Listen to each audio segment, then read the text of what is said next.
Ryan got grumpier as time went on. He spent more time in his room. I didn't notice that sign. I missed it. I thought I checked in on him. I did every day. How you doing? I'm fine. Okay, I guess you're fine. I didn't realize that fine meant I'm not fine. But how many times do we talk to our teens and say, yeah, I'm fine? They chose I'm fine for a reason. It's hard to know what the balance is. With my kids sometimes, I make a smaller deal out of things that my wife makes a big deal about, right? Is there like a rule of thumb or draw the line? Well, I can't draw the line for you, right? I wish I could because I'm not a psychologist, I'm not an expert, I'm a guy who lost his kid. How do you talk to them? Well, I can tell you what they want and what they don't want. What they don't want is you to burst into their room when they're watching some video on YouTube and say, we need to talk.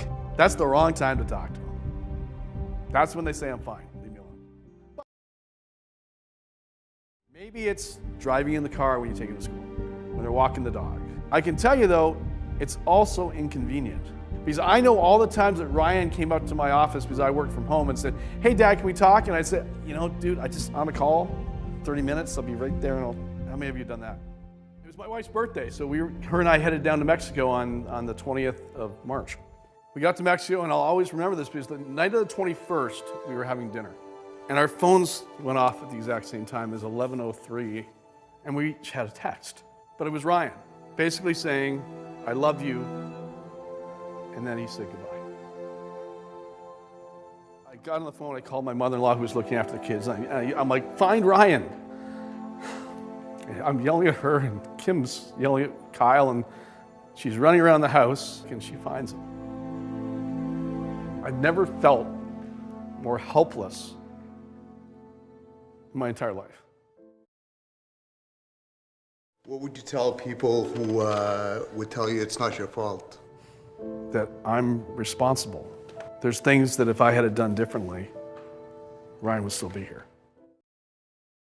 And I wanted to see if there's like something I could find, a letter or a notebook or something.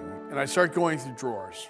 And I open it up, and it's empty, except for 2 sticky notes.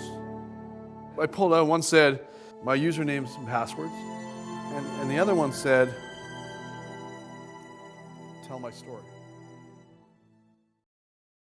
What is it you think that you would change going back? When I look back at Ryan, I showed up this way. I'm a CEO, a CEO coach, an Ironman, I'm a black belt, I'm an author. If there's a problem, I fix it. My kids never saw me cry. As far as they know, I never did.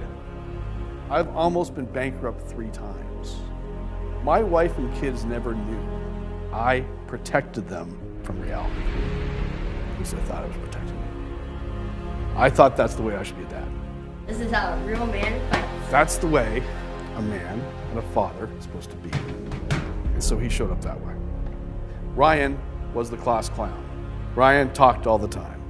Ryan came home from dinner, told great stories about how things happened, about his bully, and how he verbally trounced his bully and thought it was funny as heck.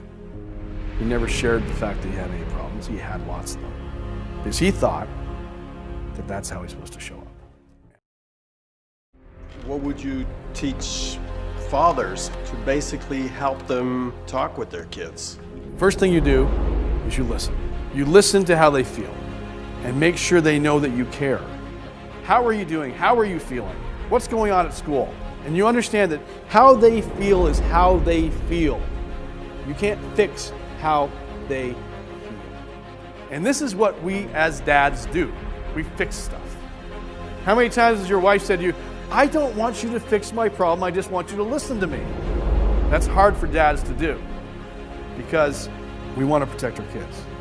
When we protect them every time they fall, so they can't fall, then what do they believe when they become 14, 15, 16, 17? They believe there's nothing wrong that's ever going to happen. We create kids that do not have any resilience in their lives. Close your eyes for a second. I want you to think back to when you were 12, 13 years of age. And I want you to put up your hands if you were ever bullied. Leave your hands up for a second and open your eyes. All right, now put your hands down.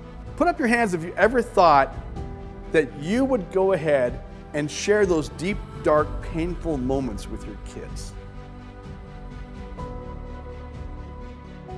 Yeah, I didn't. Because I was like you. But You could say one thing you're wrong, what would it be?